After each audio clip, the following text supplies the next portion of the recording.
Asato ma sadgamaya tamaso ma jyotirgamaya mrityorma amritam gamaya. Om Shanti Shanti Shanti. Om. May the divine lead us from the unreal to the real, from darkness to light, from death to immortality. Om, peace, peace, peace. Welcome to the Vedanta Society of Toronto's Sunday service. And we are saying different setting on the background. It is in fact a room where I'm staying, and it is the Ashrama Vedanta Society of British Columbia in Vancouver. I just arrived here yesterday, last evening, and Swamiji is taking all the care, keeping very comfortably. Swami Kripamayananda ji, many of you know, and you love him. Because he visited there, and so wonderful, nice, loving person to everyone, wonderful talker, speaker, and also singer. So I'm enjoying his hospitality, and today I'm with you on the Sunday service. It's 11 o'clock, 11:09 there in Toronto, and 8:09 in Vancouver in the morning. So the topic that we thought of little discussing thinking is religion and spirituality. Uh, Religion and spirituality sometimes is tried to be thought of as separate things. Religion is something, spirituality is something other. Spirituality is the inner growth, and it's undivided. Religion divides the society. Some people think that way. What is the reality? What is the real thing that happens? Does religion really divide? Is spirituality alone is unifying factor? What is the purpose of religion? What is the relationship between religion and spirituality? Can there be spirituality without any religious ideas or religious background? Can religion be devoid of all spiritual goals? So these are the something that we want to discuss. The students of Vedanta know that religion uh, is the like as if like the outer shell that helps one to grow spiritually. So without religion, spiritual growth, or religious idea, there will be no spiritual growth. In fact, spirituality itself is religion, so to say. And all religions, whatever we say about the religious performances or religious observance, all those have one goal: the spiritual growth of individual, and peace and unity among the people in community. That is the goal of all religions. All religions talk of fraternity and about the unity of God or the love of God. Somehow those are the goals of religion. And spirituality withdraws all this spiritual growth. How can it come without any religious background? That you don't belong to any religion, you don't have any idea of you just say, I don't belong to any religion, but I am spiritual. How do you know about the spiritual ideas? It has to come from the books, from the scriptures, and the scriptures belong to one or other religion. The problem we have is we have some, I'll discuss that also, why people say that I am spiritual but not religious. That seems to be a little just not knowing fully what is religion and what is spirituality, and not finding the unity, and what is the cause of that term that has come, yes, B and R, spiritual but not religious. So we'll discuss that today. So what does religion mean? Religion means that what binds us together. Very term of religion is being together, bound together. What does it bind? What does it unite? It unites a soul with the supreme soul. That is the goal of every religion. There is the idea of God or supreme soul or the reality. Whether there are some religions which don't talk about God, like Buddhism or Jainism, but they have the idea that there is the growth of the soul or awareness of ourselves about our true nature, and there is some goal to reach. There is some higher elevation of the idea of soul to arrive. So that is like the supreme soul, Paramatma, as the yoga says, or God, as the bhakti path of devotion says. That is the goal of all religious movements in the world. So there is all about our growth from what state we are to the ultimate state of peace and blessedness, that you may call God, you may call that is the nirvana, you may call brahma jnana, whatever you call. So but that is the ultimate goal of all religions. So religion, very word of religio, it means to unite, to bind together, to come together, to feel oneness of soul with the supreme soul or the supreme reality. Or it also is the union of human being with the whole humankind. That is another greatness of the word religion. It wants to bind us together. Religions are not dividing factor.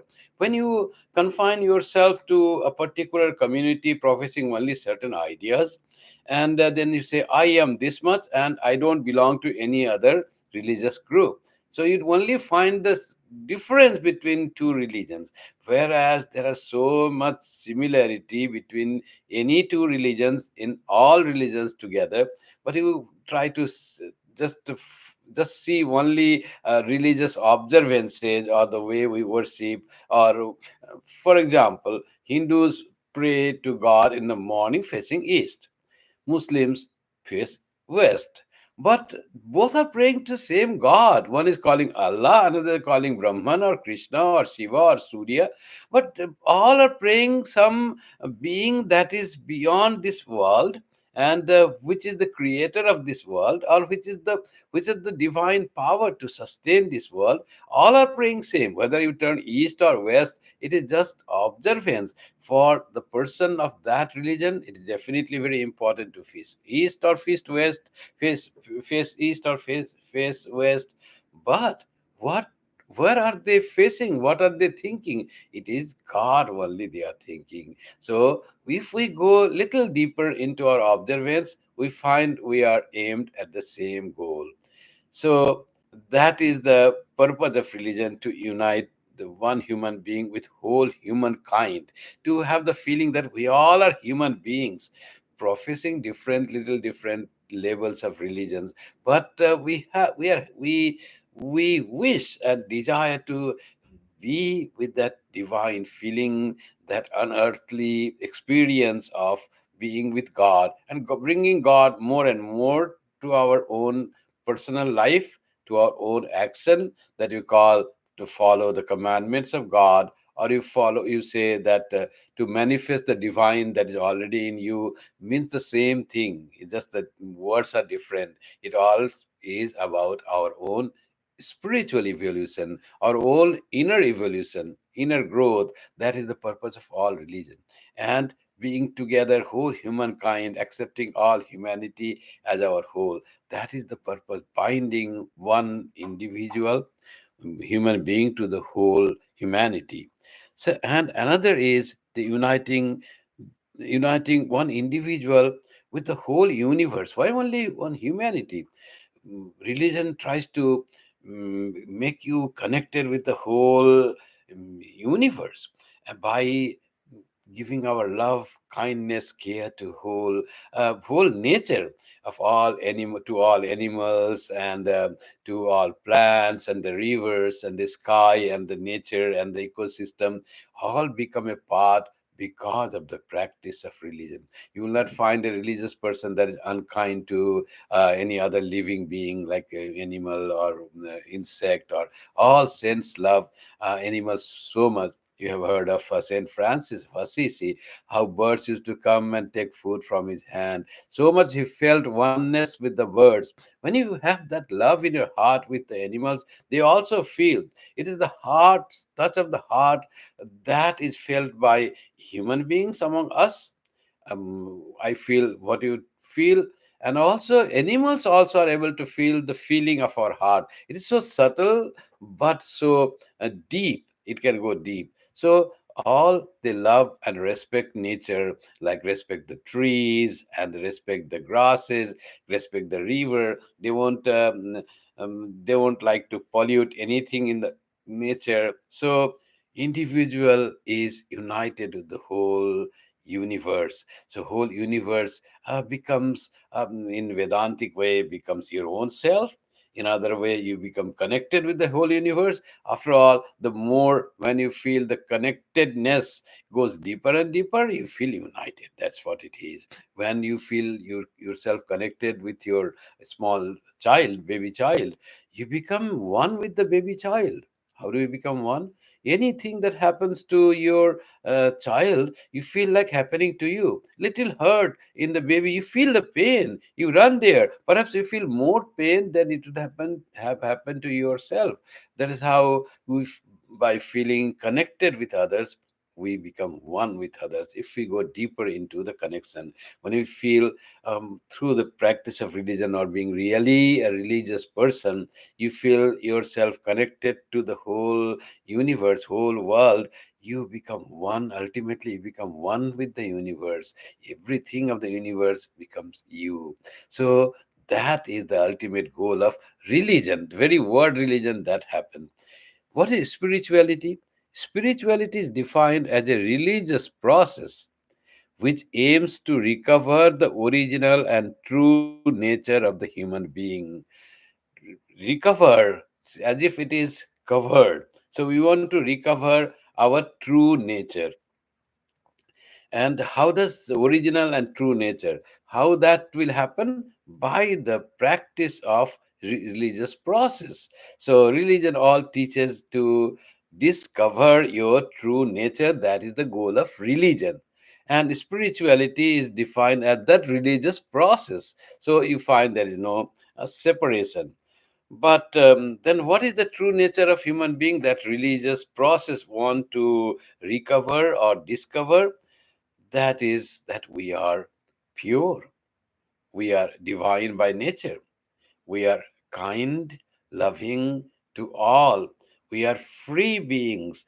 In Sanskrit terminology, Nitya, Shuddha, Buddha, Mukta, Swabhava. What is our Swabhava? What is our true nature? Our own true nature is Nitya. Eternally we are Shuddha, pure. We don't have any other like impurity in our heart. That is the thing. We are by our very true nature, very inner nature, we are pure. When you become pure, and then we don't have any jealousy, hatred, greed, fear. All these are the impurities that come. That we, our very nature is, we are pure, we are fearless, we are all loving, we are all kind, we are all compassionate. No greed, anger, anxiety, expectation. All these are the impurities of the mind. But we are eternally, we are never had become impure, but somehow we feel that in reality we have never become impure. By very nature, swabhavata, by very nature we are pure.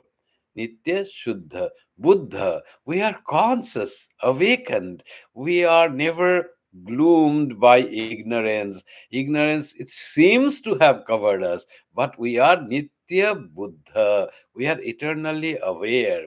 So that when Buddha was asked, "Who are you? Are you a god or a man or who are or an angel? You're such a great person. You're so loving, kind. You're so special human being.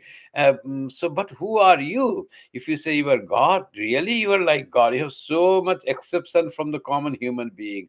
And if you say you are angel sent by the God, that also acceptable. You don't seem like the person that we generally see around. You don't have any greed, any selfishness. You don't have any fear. You- Who are you? Or you are just a human being that has evolved to this level." So Buddha said, "I am not God."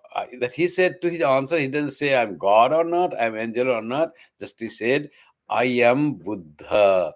I am awakened. This Buddha is our very true nature. We are always awakened. Awakened to what? Awaken to our true nature. That now I know who I am. That is called awakening of oneself. That is the whole purpose of spirituality. That is the whole purpose, this spiritual evolution, spiritual culmination of awakening is the whole purpose of all religious background. All religious religions tend to promote that awakening, which we are Buddha, Nitya Buddha. And when we are awakened to that blessedness of freedom, to that blessedness of knowledge and love, and that fearlessness, then we are free. That's why Nitya Mukta Swabhava. We're never bound. We, by ignorance, somehow we erroneously feel that we are bound to time, space, and causation. Oh, I exist for certain time. I will die one day. So I have so many things and responsibilities. That person didn't do that. I what I wanted. That troubles me always. These all examples of bondage. But these bondages are all we created by not knowing ourselves. And when we know our true self, we become awakened and become free from all the bondages that have been created by error, by our own error. We have created that by error of our own true nature. So religion or spirituality wants us to realize and recover our true nature and live according to what we really are, not what we erroneously think about ourselves. So, are religion and spirituality different? Why this question comes? Because late it has been. I think it came during the Second World War. Just after that, this spiritual but not religious, that idea came, and it often we hear that type of thing. People want to say, "Oh, I don't belong to any religion." What is your religion? So, what what is your religion? So, some say none. So, who are you? What is your faith? None. So somebody said there are so many nuns in the United States. So nuns are not NUN but NONE because they always identified themselves as nun. I don't know what. Okay. Hope you are all seeing correctly. But it is now running like this. Am I visible and audible nicely? Abhijit, can you text me? Perfect. Thank you. So something came up and is now moving. So anyway, if there is something, Abhijit, please text me. I have phone on the side. So why calling? Please text me.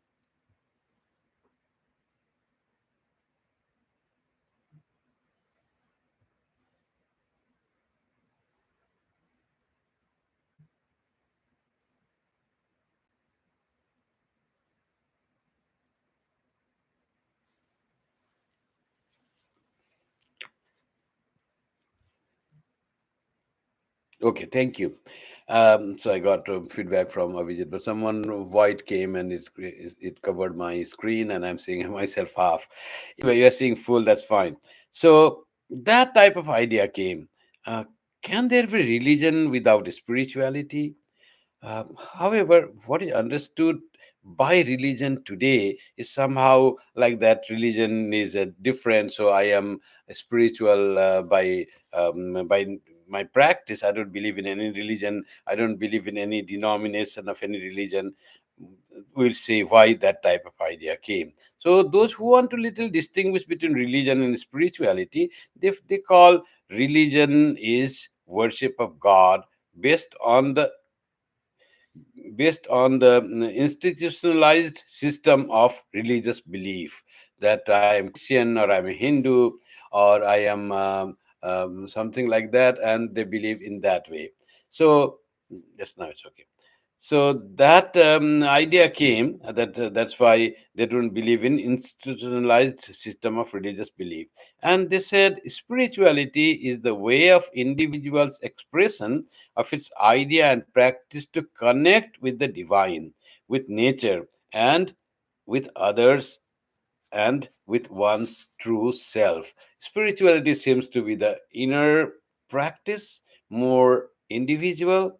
Religion seems to be more belonging to the community. You have to do with the people, you have to go to the temple, you have to observe something, you have to go to pilgrimage, like that thing. Religion and spirituality is divided in that way, as if these two are separated, as if there is a the pilgrimage or going to the temple, praying to God. All these are not for the spiritual growth. Somehow people try to distinguish and differentiate between these two practices, not knowing that all the religious observances and bowing down to the deity in the temple, or kneeling down in front of a cross, or reading prayers in the mosque, as if not connected to our spiritual growth. All these are connected to our spiritual growth.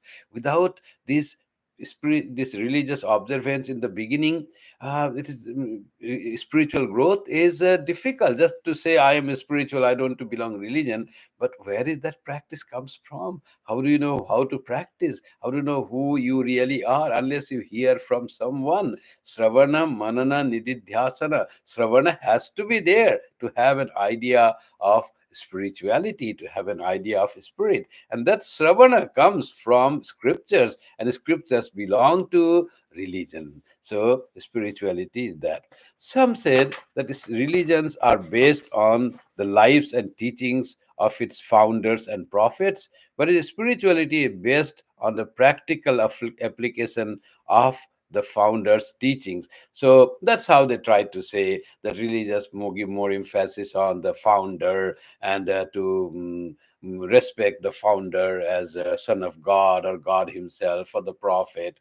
And then that is religion, and they divide. When you practice what your prophet or avatar or your teacher or your superhuman being, whatever you call, what they taught to you, the message that came from God to you through the prophet who got it from angel, and that you practice in your life, it becomes spirituality. How we can differentiate that? So that is the thing, people try to differentiate the religion and spirituality in that level, those who want to separate that. And sometimes they said the goal of religion is objective experience of the divine. That goal wants the religion perhaps want to see God as in the temple, or to see God manifested vision of God.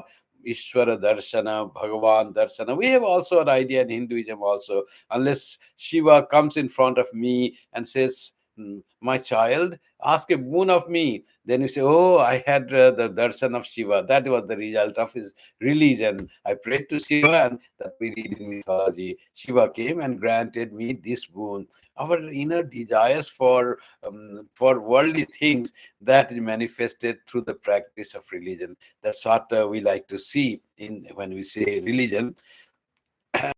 And that's what the idea of religion is. The goal of religion is mind separate from me. Someone Spirituality is an inward journey, and its goal is to experience the truth of its own self.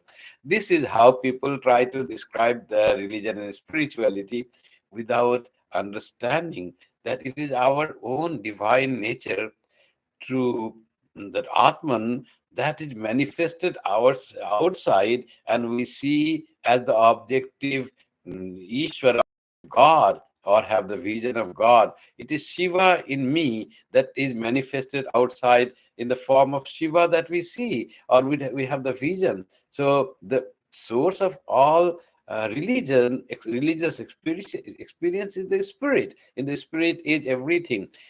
Outer world is just just the just the image or manifestation of our inner self. That's what it is. So that's how religion and spirituality try to be separated, the separate idea. Religion is more about outer, seeing God outside of myself. Spirituality is more inner growth and feeling the divine presence in our heart. But those both are linked, as the Vedantic student of Vedanta, we all know that is linked. If the religion is search for God, spirituality is the search for true self. You see, that's how it is said. As if God and self are different, as if Atman and Brahman are different. So, as Shankara said, Shrokardhena pravakshami yaduktam grantha kotivi. Brahma Satyam Jagan Mithya Jivo Brahmaiva Naparaha. Jiva, the self, the individual self that we feel now, and the Brahman, the ultimate reality, are not distinct, not two. They are not apara, they are not separate, they are one and the same. That's what Shankara, through his experience of highest spiritual experience, is proclaimed. That is the real thing. And the religion is the search for God, as if search for God. God exists only outside, and spirituality is the search for the true self. The self is God. You search it. When you find God inside, you will see God manifest everywhere outside. Really, and another said is religion is governed by rigid laws mentioned in the books, whereas spirituality is getting freedom from rigidness and external rules. I will discuss this thing, how this idea came for the spirituality, that you don't want to follow the practices that are mentioned in the religious book for your own spiritual growth. And that may be one cause of saying I am spiritual but not religious, because I don't want to follow any dictum or any path shown by the religion. So you want to be free from all that, because they're very rigid. You have to practice this, you have to practice that, without understanding that whatever has been guided, shared in the scriptures, is for the beginner. We have to grow that way. We have to perform our daily spiritual practice as has been so said by our teacher. And slowly, when we mature in our spiritual practice, all those drop off. Those are external observances, rigidness, all those compulsory practices, those drop off by themselves. So we grow to and we grow to that freedom when you don't have to absorb. Sri Ramakrishna says, when you grow spiritually through the spiritual practice, practicing Gayatri mantra, beautiful mantra, Om Pur Bhuvaswa Tat Savitur Varenyam Bhargo Devasya Dhimahi Dhiyo Yona Prachodayat. I meditate on the divine. May He guide my intellect, and on the effulgence of the divine I meditate. So that beautiful prayer you go repeat with the thought of the meaning in your heart, and slowly when you mature in that, Gayatri merges in Om, says Sri Ramakrishna. So Gayatri will merge in just Om. If you utter Om, you already is that prayer. So that's how the growth happens. You don't have to then repeat Gayatri. When you say Om, you get all the feeling that you had repeating of the Gayatri mantra.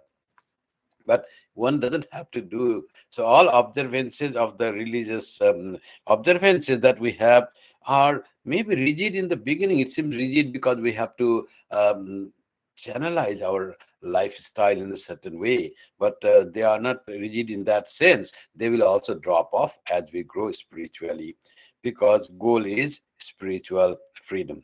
Religions tends to be exclusive only for their followers. Spirituality favors inclusive approach. That is another way.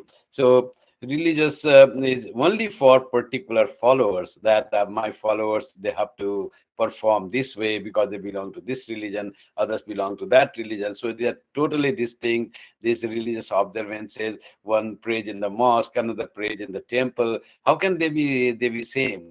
But what they pray for is the same. It is same God. How can they be same? One prays for Allah, another prays for Shiva. How can they be same? what you call Allah, idea of Allah, the supreme being, I call that Shiva, the supreme being. Name is different, but it is same being. As Sri Ramakrishna said, water, whether you call is jal or pani or water or aqua, it is the same thing. You bring the same thing, you enjoy the what you are drinking water and you are drinking jal. Would the quenching of thirst will be different? It will be the same feeling, whatever you give the name. Name doesn't matter. Name doesn't become. We just make the name very big by our ignorance of the spiritual nature or the purpose of religion. So all religions, though they are exclusive for their followers, may be different, but all are trying to reach the same goal. So religion is another is religion based on faith, but spirituality depends more upon a personal experience. So everything begins from faith. So without faith, how you have personal experience? First, you have to have faith that you are Nitya Suddha Buddha Mukta Svabha, that you are divine by nature. How did you get that idea? From the scriptures.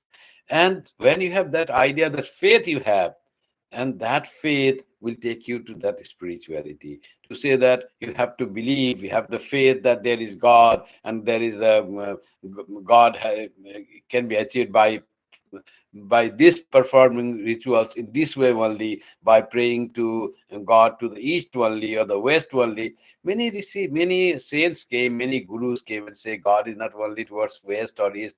God is all pervading. Even our own scriptures have, every religion says God is all powerful, all pervading, and all guiding, all kind to whole humanity. God is never said that God is kind only to the people belonging to that particular religion, because whole universe belongs to God. God doesn't belong only to the people who follow that particular religion. No religion says that. God is one God for whole universe, for this whole world, for this whole humanity.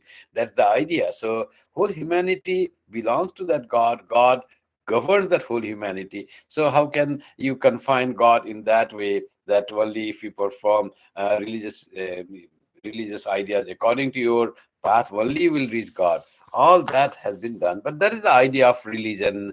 Generally we have, and we try to separate. That's why not understanding the purpose of religious has become a separative force, a divisive force, because not because of religion themselves, but because of not understanding the true purpose of religion, not understanding others religion, not understanding our own religion to which we belong. So if we understand religion, there is no difference in religion. There are different ways to perform this religious practice, and that all are meant for our spiritual growth. Another said religion is based on the fear of God, and spirituality on the love of the divine nature of the self that dwells in all. So that fear of God, that is also for the beginner until that love has come. So they say, oh, if you don't do, God will punish you. God will be angry. It is a wrathful God. It is a jealous God. But this all the expression that jealous God is that you should be loving God, nothing else in the world. Be dependent on God, but not on the things of the world. The source of joy is God. That is expressed in the jealous God. God is jealous not to, not to any other God. My God is jealous God. He can understand your God. That is very idea of very ignorant religious person. So God is one and jealous in the sense he wants to be loved fully. Ananyas chintayanto mam, says the Gita. Don't think of me totally without thinking anything else. Ananya chinta. So you have to love God in that way. So that's what is called jealous God, is the expression. God is neither jealous nor he is wrathful, nor he one should be afraid of God. God is our own Father, Creator, our own divine Mother. How can Mother be so angry and wrathful to her child? We all are her children. So Mother loves all of us equally, and Mother has created all differently. To say that religion is based on the fear is not understanding religion. Just for the beginners, to make them feel that if you don't do that, God will be angry. Perhaps this happened because God was angry. God is never angry with us. Things happen according to our karma, and not because of God doing anything wrong to us or punishing wrong to us. This is in mythology. Something happened, God came and punished. But God is the God of all. Mother is the mother of all. Holy Mother says, I am the mother of good and also equally the mother of wicked. So mother is that. So mother is equal to all.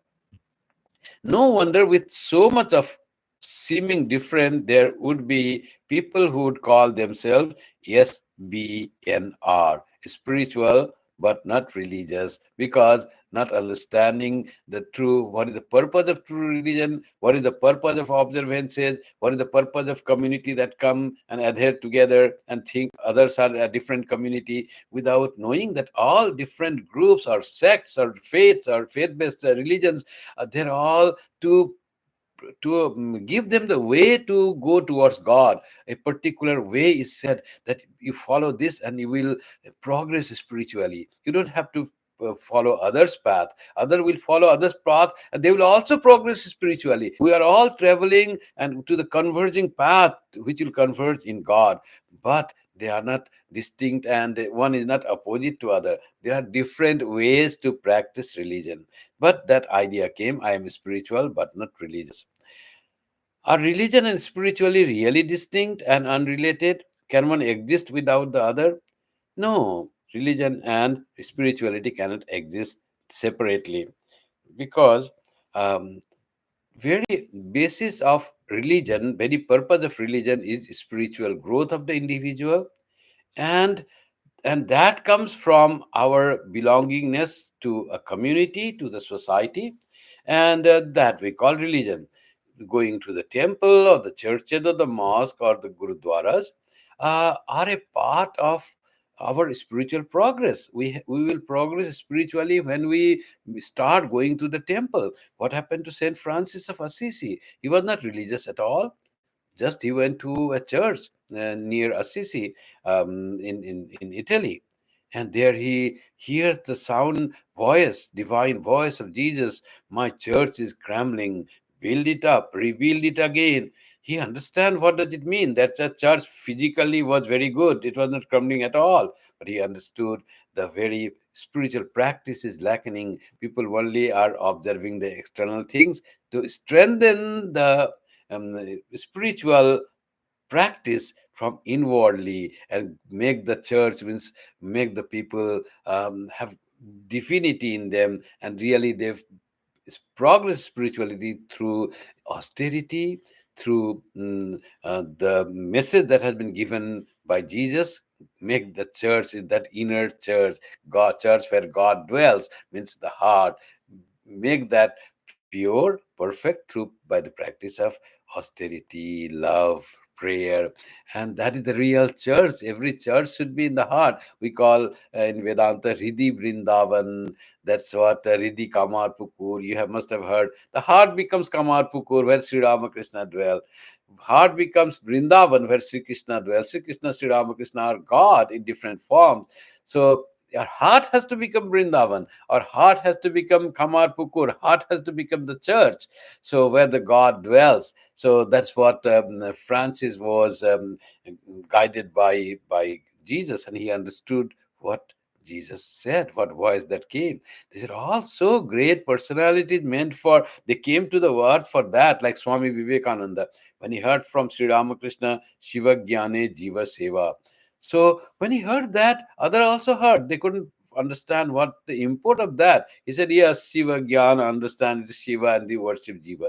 Swami Vivekananda said, it's a great revelation that I heard. And he worked for that, and he made the organization where Shiva Jnane Jiva Seva is a part of the spiritual practice, is a very fundamental thing of the Ramakrishna mission, service of fellow human beings, seeing them as God. Service, philanthropy, helping, compassion, that has always been there.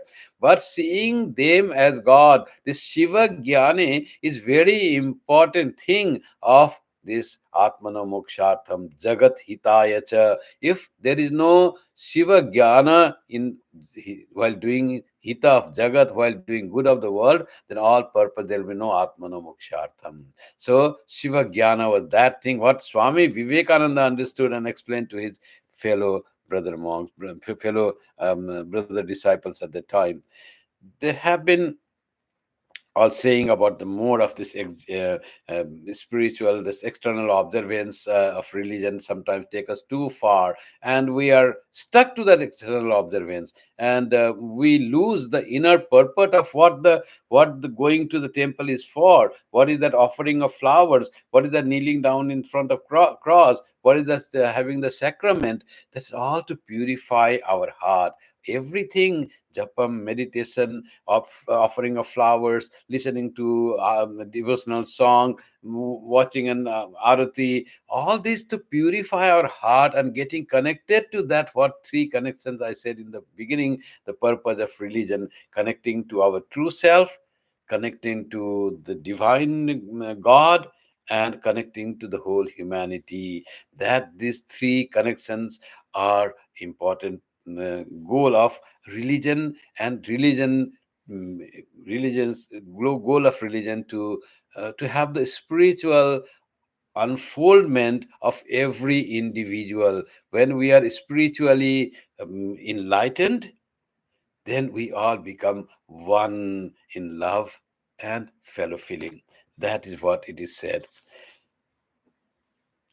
Sometimes they say that Veda, the relationship between Veda and Vedanta is what is the relationship between religion and spirituality. As if, like the Vedas talk about the rituals, performing karma yoga, performing the upasana, you do yajna, homa, and do prayer to all this divine forces who are called gods with a small g, or the shining beings like Vayu, Varuna, Yama, Surya, Mitra. All these are the divine beings. We pray to for that they grant us the good life, good harvest, healthy body, and happy life, happy and healthy life. That's what is prayed in the first part of Vedas, called Karma Kanda, for offering of oblation and praying for that. And Vedanta comes the philosophic part, when we deny all this physical thing and know that this life is short and it is ephemeral, and that is not the real goal. You cannot really be blessed eternally with by just having a healthy and happy life and prosperous life. You need to know your true self, otherwise you cannot be eternally free and happy. So one day you will be miserable when death comes. So like that, in the Vedanta says, to be eternally free from death is to know your true nature. Then you are free from death, and all that you wanted in life will culminate in the knowledge of your true self. That has to be done. But Vedas are meant to culminate into Vedanta. Vedas, the personal, the previous, you have a life, work, desires, expectation. You fulfill those with the prayers to God. And when you live a happy life, then you say, what next?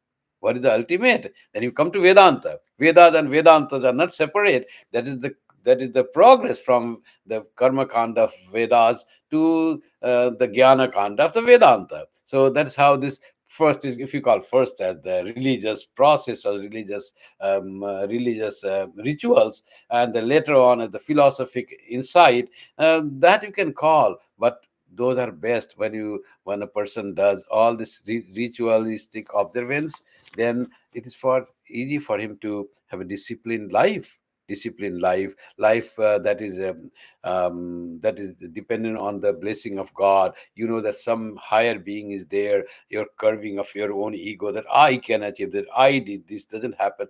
God granted me this. That idea of submission to God comes. And finally, finding God. Where is that God? Oh, it is my own true self, that is God. It culminates in that.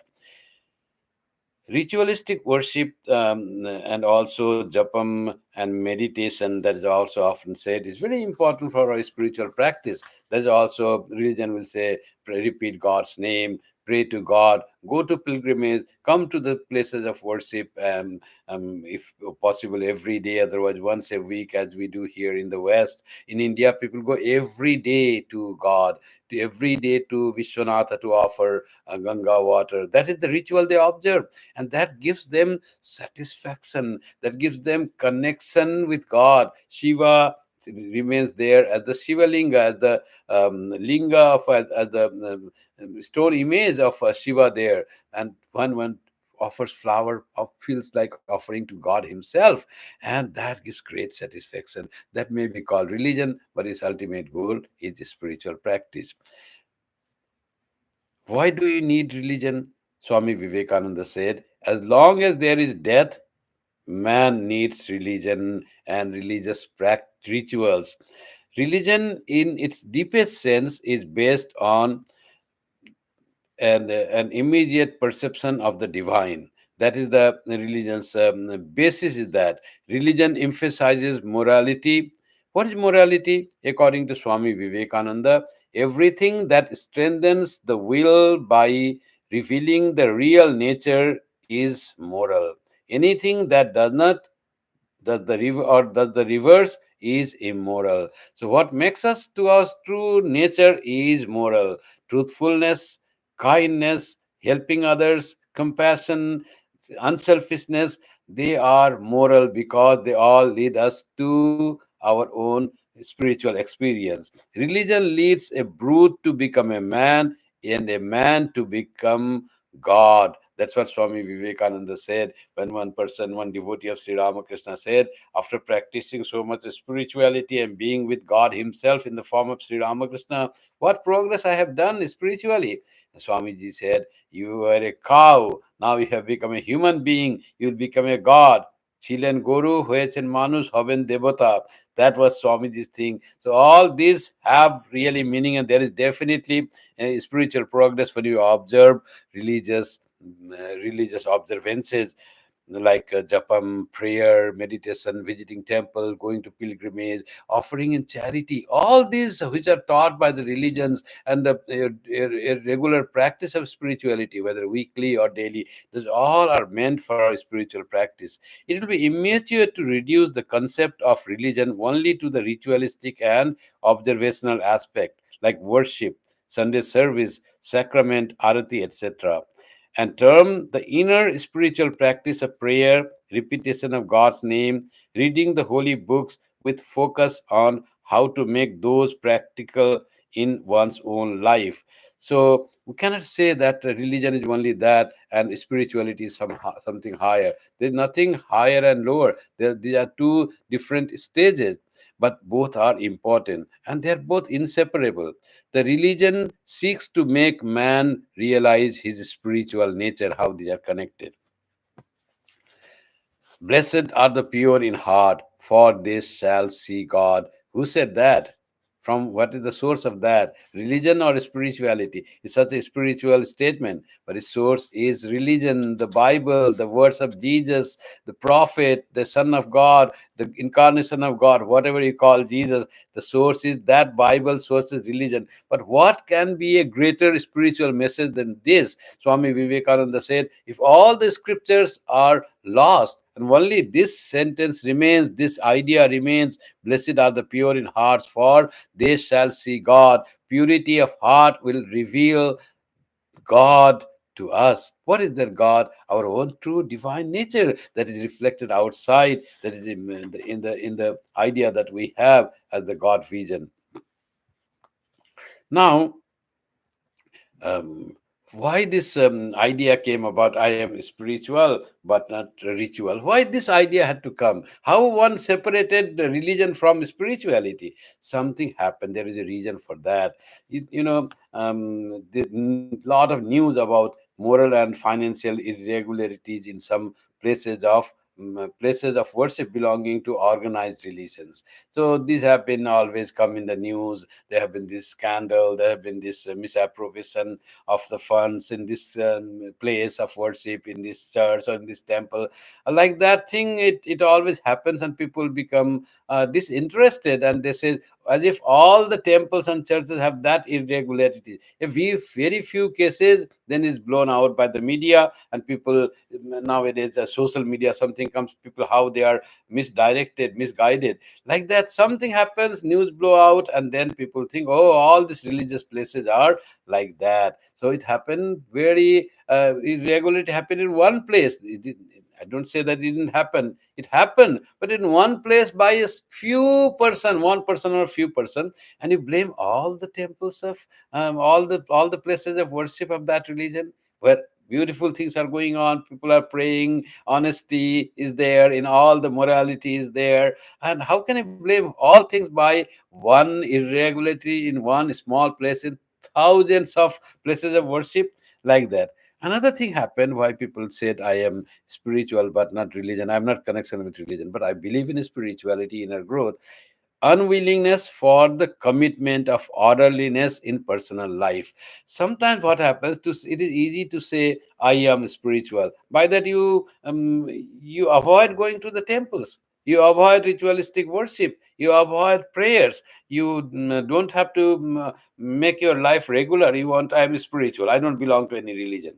So you cut off that connection. Then what happens is you are not committed to go to church on a Sunday or a Vedanta society on a Sunday or on other days, and you don't want to become have that commitment. And you say, I am spiritual. I don't need anything. I don't need any lecture by any Swami or any religious teacher. I don't want to go and kneel down in front of the cross. I am spiritual by nature. God resides in me. I want to see that. I want to grow inwardly without any religious practice. Is very difficult. It is the sheer laziness, and mostly it is the laziness of the person to not have the commitment to observe religious process. And sometimes what happens is there is a miserliness also may happen. Because of that, you feel, you say I am spiritual. You don't want to support any temple or any church,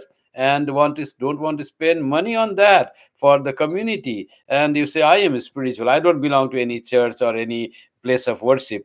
And the inner thing is, you don't want to help anyone. You don't want to go and help the poor, help the community, help the temple to grow and sustain and survive. And you sheerly, your miserliness, you represent as I am spiritual but not religious. I am not connected with any organization, any religion.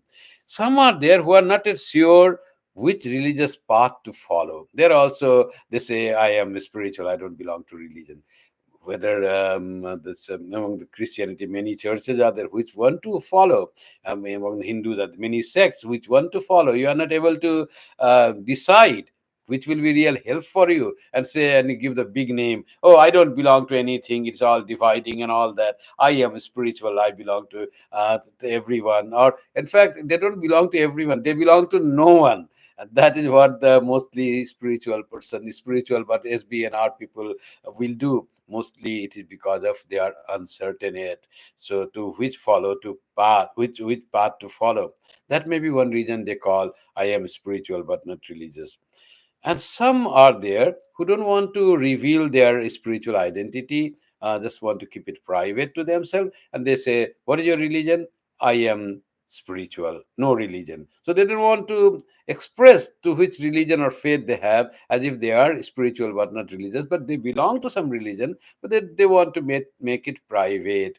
So because of the fear that what people will say, they have different idea about my religion, and maybe they will be discordant and unfriendly to me. But if you express the real purpose of religion, that may be one occasion that you can explain what religion really means and what your religion really practices, and the goal of your religion. And you'll find that person also is the same. Maybe there will be greater friendship by saying to which religion you belong. But some people don't want to get in that altercation or argument and say, I belong to no religion. Religion and spirituality, therefore, as we have seen, is in fact connected, and to say it is indistinguishably connected. Idea of God and soul, it comes from religious text, that we get the spiritual person, that they think I'm really spiritual.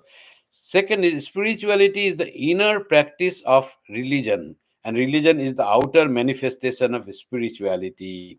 So when we go and pray to God, our heart should be enriched. When you go a temple, a church, a gurudwara, when you come out from that, we should have greater feeling of affinity to the humanity. We should not be confined to only one particular community. Then we have not understood our religion at all. If we say, I am this person of this religion, I belong to only this. When you can transcend the boundaries of your own religious community, then you have not understood um, your religion also.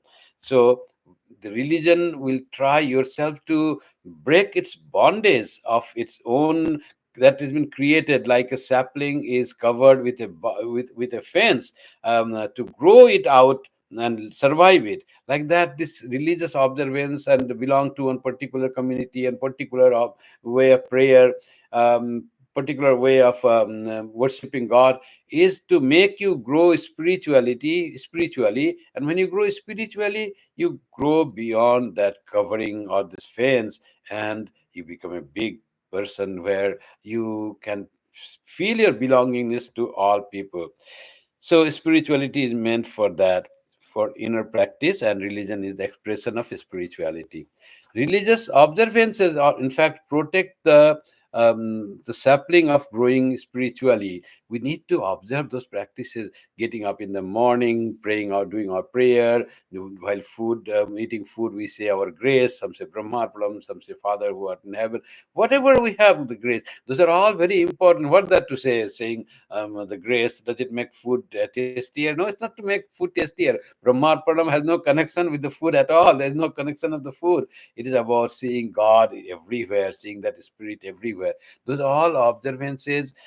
Sitting regular time in prayer, visiting a temple, going to pilgrimage, giving in charity, belonging to the people when they are in need, and feeling yourself one with the people of your community and one with humanity. That community thing is for the time being. We have to grow that feeling I belong to community to the feeling I belong to humanity. That has to come. Otherwise, we have not grown in our own religion, or we have not become truly spiritual.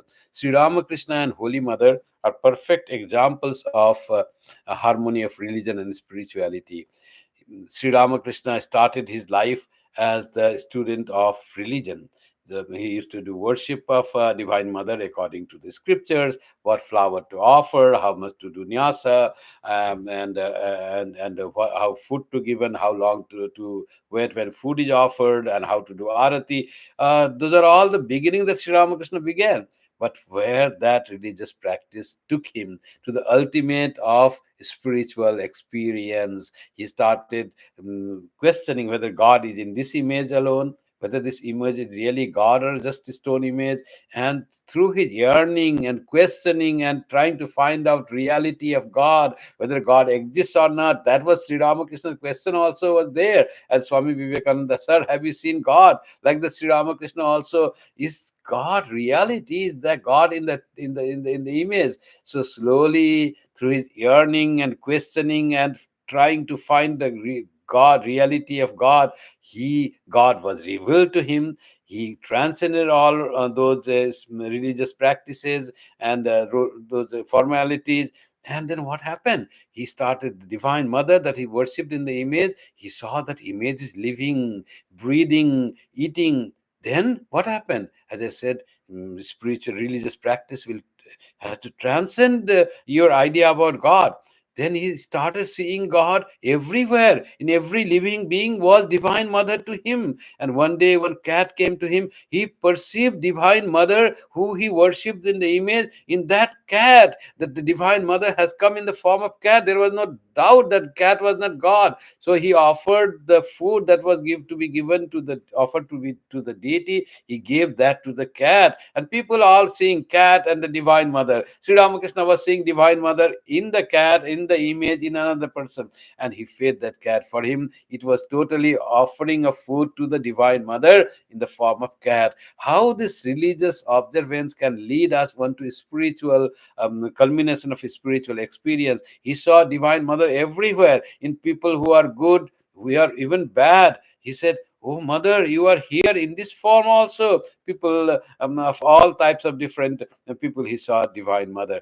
So that was the culmination, seeing God everywhere, if seeing God in everything. God in everything. That is the culmination of all religious practice. To become religion has to culminate in seeing God in everything. When young Sarath Chatterjee came to Sri Ramakrishna, and he saw Sri Ramakrishna asked, "What do you want in your spiritual awareness?" He said, "I want to see God in everything." He said, "Oh, but that is the ultimate of spiritual realization." So that Sri Ramakrishna had, and he gave that to everyone. Holy Mother, how was she religious and spiritual together? She used to offer food to God every day. She used to perform worship of God every day. But how spiritual she was! One day she was going through a forest in a bullock cart, and they had to. The time was for offering food to God, and she cooked rice, and it was in an earthen pot. And when that pot was being lifted, it broke. Earthen pot broke, and rice spilled around. So what to do? There was no time to cook more rice and to offer, but observance of religious practice was everyday method of Holy Mother's spiritual practice. So what she did, she took the rice from the upper portion that was not touching the ground, and that offered to God and say, "Please eat this today. This much is arrangement." She had no fuss of anything, not getting angry, not getting upset, nothing. Thing happened like that. There was the way out. Even in religious observances, too much of external purity, washing hands and taking shower, and all those in the beginning they are important, but ultimately they are not that significant. They have to be observed, no doubt, but there is a way out. We can outgrow our religious observances, and that's why they say, "Man changa to kathauti mein Ganga." When your mind is pure and happy, there is Ganga water in a small wooden bowl. So that becomes like Ganga water. So that becomes as pure, purifying. That's what the relationship between religion and spirituality is. Religious observances that for the beginners has to be done, and karma kanda is important for the ultimate gain of the jnana kanda. Religious observance is important to perform in the beginning of our spiritual life, which will culminate in our spiritual realization of God pervading everywhere, in realizing our own true nature. The religious of our life, spiritual life that began with religious practices, will culminate in spiritual awareness of our true nature. That religion will lead to Atma Jnana. We just have to progress in our religious observances. So, religion and spirituality are not separate, not distinguishable, not two. They all both are same. Religion will lead to spirituality. That's what Sri Ramakrishna and Holy Mother have shown us, what Swami Vivekananda has taught us. That is the thing. These are not different, spiritual but not religious. It's for some people it seems to have meaning, but for many it doesn't mean at all, because you have to because of some compulsions or some idea that you have. You don't say that I belong to religion or I am religious, because of having some wrong ideas about religion, by some reading newspaper and TV news, and whatever wrong happened somewhere, you just extrapolate that wrong to all places, and then you say, "No, I don't belong to any religion. All religions are like that. All are like people are." They are not the true seekers or true spiritual practitioners. Like that, you try to attain and have the wrong idea about the purpose of religion, of the religion itself, and don't grow the religion that you practice. And we have to grow even the religion that we practice, and purpose of our own religious community or religious ideas or the religion which we belong is to embrace the whole humanity belonging to all religions as our own fellow brethren and sisters. That is the purpose. If we do not reach there, we have not become religious, we have not gained spiritual illumination. So thank you very much for being online to have this discussion or talk on religion and spirituality. Now I conclude with the prayer. Um, Now the prayer, concluding prayer. Om Shanti Shanti Shanti Hari Om Tat Sat Shri Ram Krishnarpanamastu. जय श्री गुरु महाराज जी की जय. जय महामाई की जय. जय स्वामी जी महाराज जी की जय. जय गंगा माई की जय. जय भगवान बुद्ध की जय. जय ईशा मूषा की जय. सर्वस्तरतु दुर्गाणि सर्वो भद्राणि पश्यतु. सर्वसद्बुद्धिमाप्नोतु. सर्वत्र नन्दतु. हरि ओम तत्सत्. May all be freed from dangers. May all realize what is good. May all be actuated by noble thoughts. May all rejoice everywhere. Om, peace, peace, peace be unto us all.